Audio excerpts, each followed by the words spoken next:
On today's video, we're eating at Clark Crew. Let's go.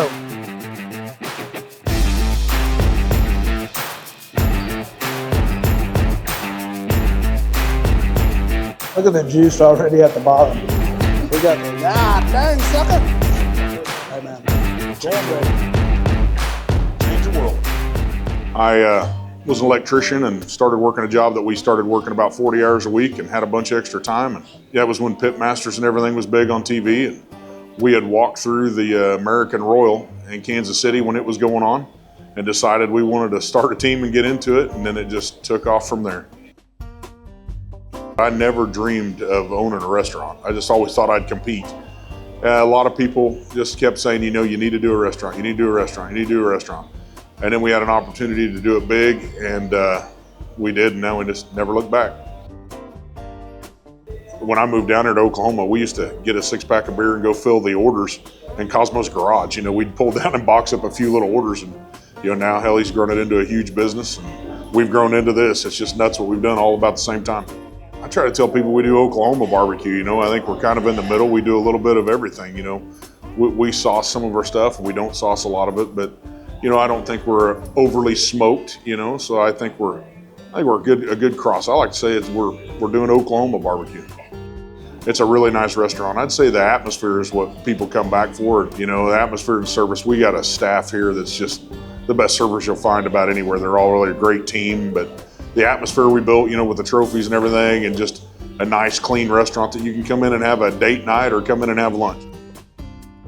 This has an Oklahoma feel to it. You know, it's very like, I can imagine myself like having this furniture. Yeah, you know, I mean, we put the thought into all of it. You know, I built these first chairs. These tables, you know, these are out of old train cars and semi-truck floors.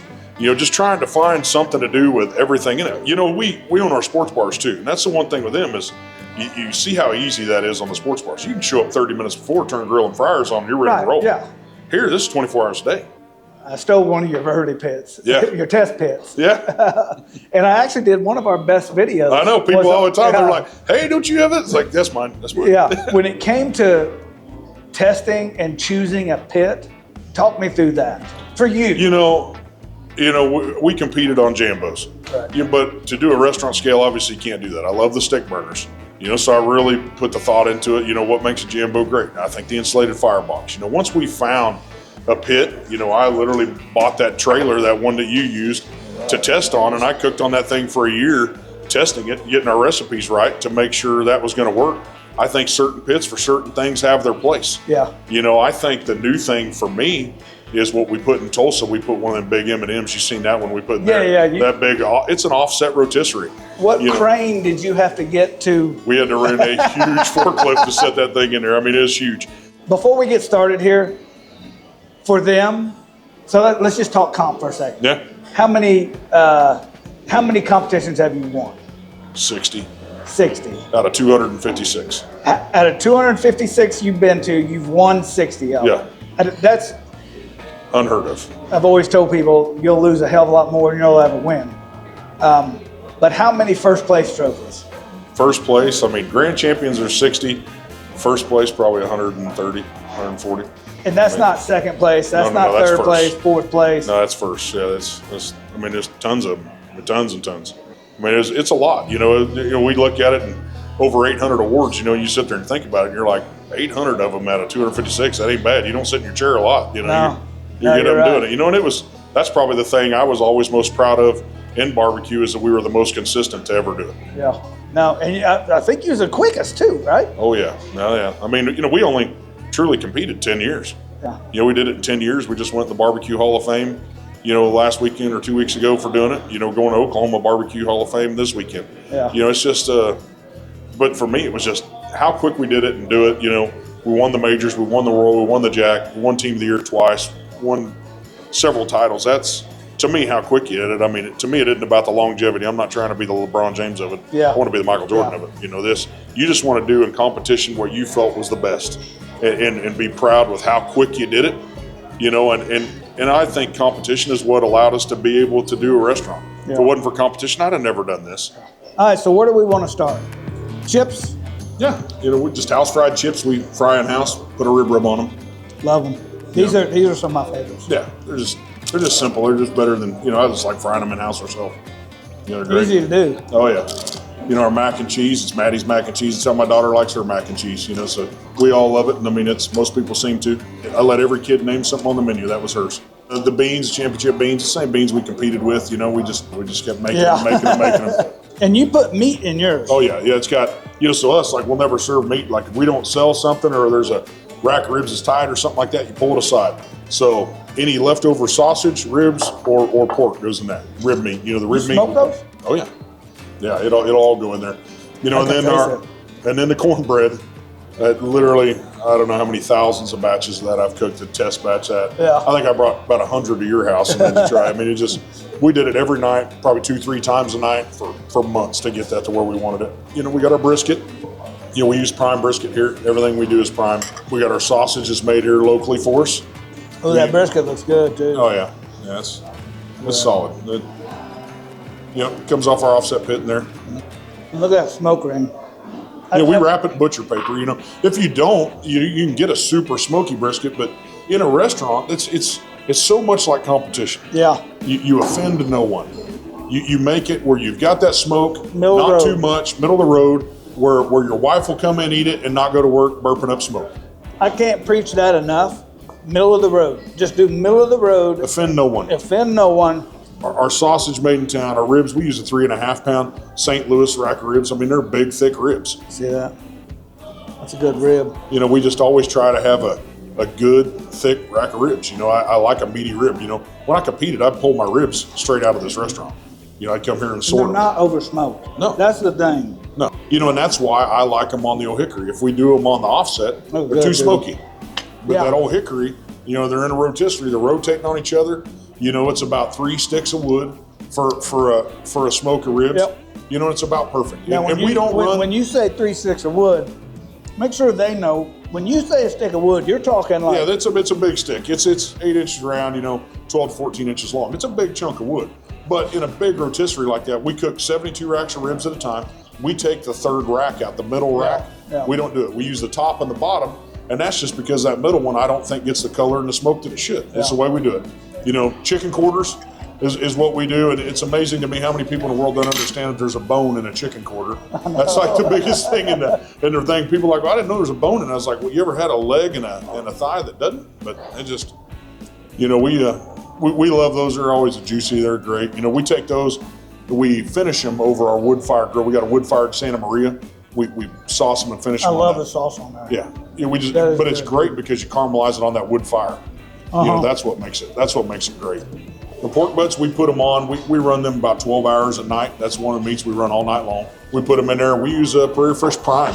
So I mean, we use a high-end pork butt. It's the same pork that we competed with. Which one? The Prairie Fresh Primes. Are you really? Yeah. Wow. In the restaurant. Pork is some of my favorites. Oh yeah, pork's good stuff, man. That's one of my favorites.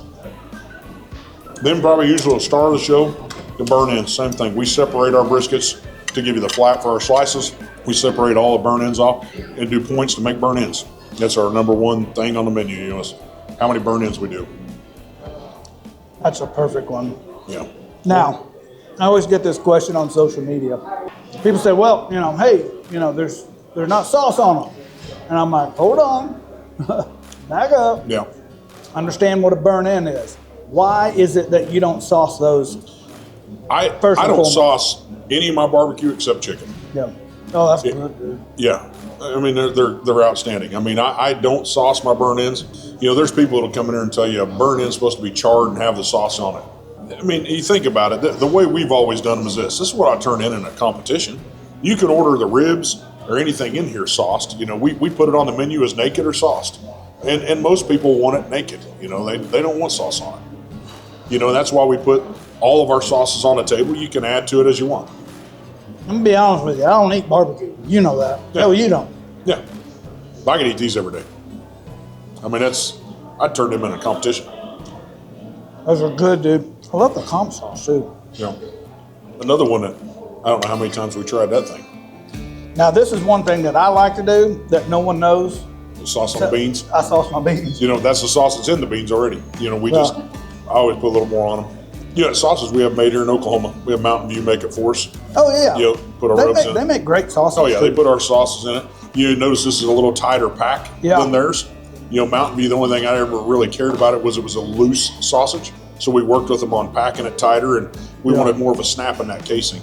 You know, we did it back and forth for about 6 months until they got it to where we wanted it, you know, and it's a good sausage. I think still to this day, I like brisket on bread with bread. sausage. Oh, yeah. Try to get it to be consistent, you know, and that's what I hung my name in barbecue was on consistency. You know, and that's what we try to do in the restaurant. That cornbread is it's stupid, ain't fire. It's stupid. We've been working to get it into a bag where we can actually start selling it too. But you know, it's almost like dessert. It is. It is. We take that sometimes. I had a chef that worked for me, and the dude would cut that thing in half, and he'd take fresh vanilla ice cream and strawberries and mash it up and put that in there and make like a strawberry shortcake with it. It's insane good.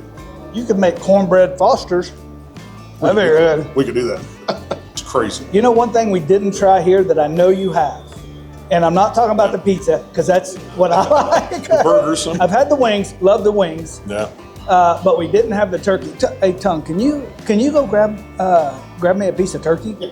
It's crazy. I don't understand how people don't have good turkey because it's the easiest thing in the whole restaurant to cook. But you go a lot of places and it's just dry and smoked, and it's like, man. They look at it as a thick meat. Yeah. So they equate it to brisket or pork, and it's 100% the opposite. Oh yeah, it's simple to cook. I think that's probably my guys in the smokehouse favorite thing to cook is, I mean, it's that same color every time. You look at it and temp it, and you're like, oh, yep, there it is. You know, it's there it is. Within 2 degrees by the time the color's what you want. I'm trying not to eat like everything. I'm gonna eat. I just do it.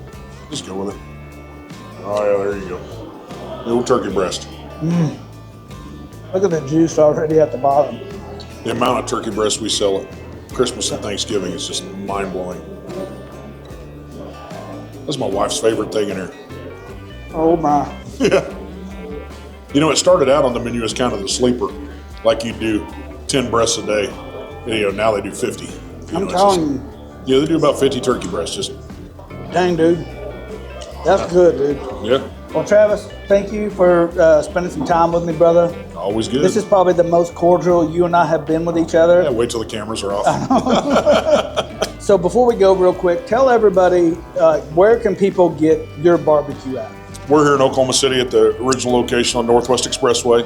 We now have a location in Tulsa also, 71st Memorial up there. So if you had one tip for everybody before we leave. One tip in barbecue? If somebody was wanting to start a restaurant and do what you did, what's that one tip? And I know you're going to say don't. Think real hard about it. You know, have a lot of money and prepare to lose a lot of it. But if you wanted to do a restaurant, my biggest tip I'd tell people is I would talk to people that are in it and ask questions.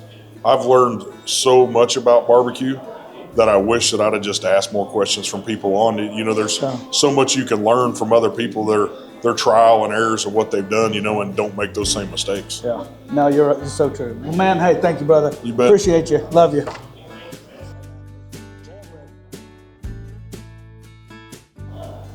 That make your babies born naked. Yeah. Huh. Right? Oh. It's like vanilla cake and cornbread had a baby. You sure you're not from the South? The South? Red beans and rice with this? Oh my God. Yeah. As soon as we shut that camera off, you know we're gonna eat it all.